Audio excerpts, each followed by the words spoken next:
Біз киелі кітаптағы әңгімелерді және жалпы айтқанда барлық әңгімелерді қалай оқып түсіну керектігі туралы айтып отырмыз. Иә, кез келген жақсы әңгімеден қақтығысқа яки қиындыққа тап болып, оны жеңіп шығу керек болған кейіпкерлерді кездестіреміз. Олай болса, кейіпкерлер туралы сөйлесейік. Әңгімелердің көпшілігінде кейбір кейіпкерлерді ұнатып қаламыз. Өйткені олар сияқты бізде өміріміздегі қиындықтарды жеңуді қажет етеміз. Иә, жақсы әңгімелердегі кейіпкерлердің өміріндегі күрестер бізге таныс. Олардың сол қиындықтардан түрлі жолдармен қалай өткенін бақылап, соңында не болғанын көреміз. Автор кейіпкерлер арқылы бізге адам болудың нені білдіретіні туралы өз көзқарасын көрсете алады. Киелі кітаптағы жағдайда сол сияқты. Киелі кітап әңгімелерінде кейіпкерлер айна іспетті қызмет атқарады. Біз олар арқылы өз бейнемізді көріп, адамдық болмысымызды байқай аламыз. Ал киелі кітаптағы кейіпкерлерге қатысты айрықша нәрсе мынау. Өзін оларға жақын сезіну қиын болуы мүмкін. Неге десең, олар туралы мәлімет көбіне аз берілген.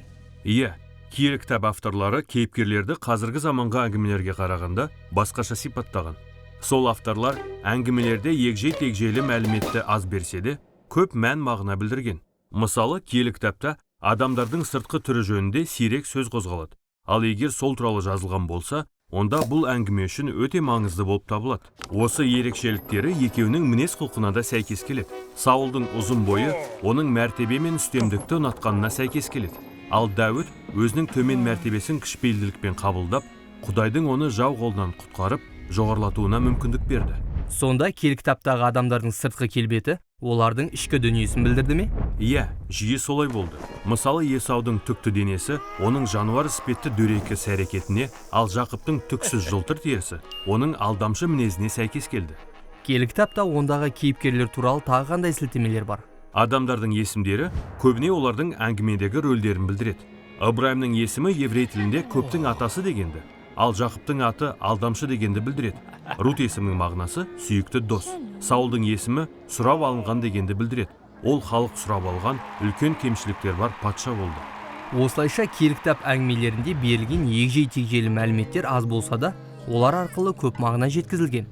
Дегенмен бұл әңгімелерде қазіргі заманғы оқырмандар сол кейіпкерлер жөнінде білгісі келетін біршама қызықты мәліметтер берілмеген. Мысалы, сол әңгімелерде кейіпкерлердің ойлар мен ниеттері жайлы сирек сипатталған.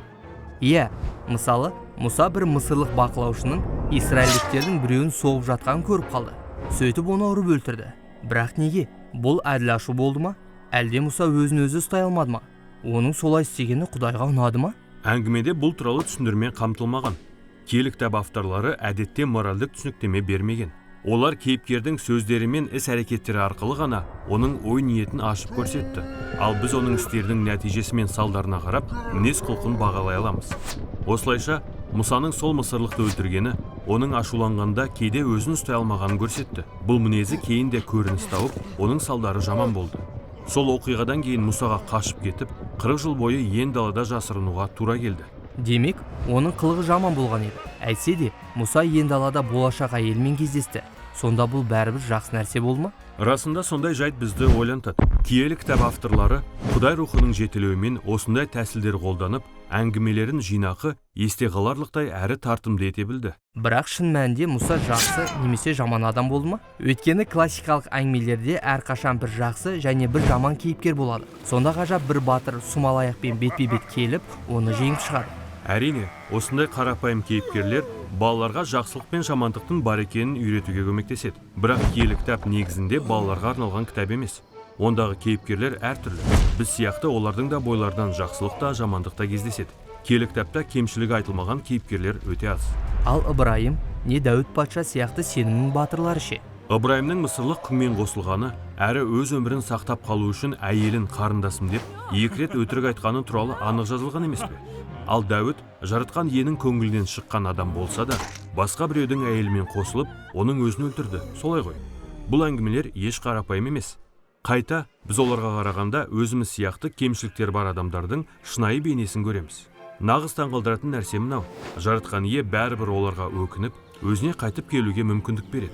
Сондықтан, егер біреу жаратқан иеден өз қызметіне шақырылған немесе шайқаста жеңіп шыққан, я болмаса табысты не бай болған адам болса, бұл киелі кітап авторы менің сол сияқты әрекет еткенімді қалайды дегенді білдірмейді. Иә, киелі кітаптағы кейіпкерлердің бәріне бірдей еліктеу шынымен қауіпті болар еді. Иә, бірақ киелі кітаптағы кейіпкерлердің таңғаларлық, мен еліктейтіндей қасиеті болуы керек.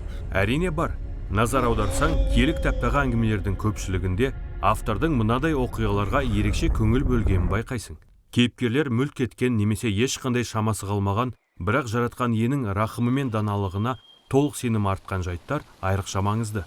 Өйткені осындай әңгімелерде авторлар адамның иемізге кішіпейілділікпен мойынсұнуы арқылы оған шынымен ұнағанын көрсетеді. Иә, иеміздің киелі кітаптағы кейіпкерлерге адалдық танытқаны, оның шыдамдылығы мен сүйіспеншілігін көрсетеді. Жаратқан ие киелі кітаптағы ең ұлы да дана кейіпкер. Сонымен қатар біз киелі кітап кейіпкерлерін зерттеу арқылы өзіміздің күнәға деген бейімділігімізді де байқай аламыз. Біз сондай-ақ жаратқан иенің киелі кітаптағы ұлы әңгімені қайта-қайта мейірімділікпен жалғастырып, ізгілікпен аяқтайтынын да көреміз.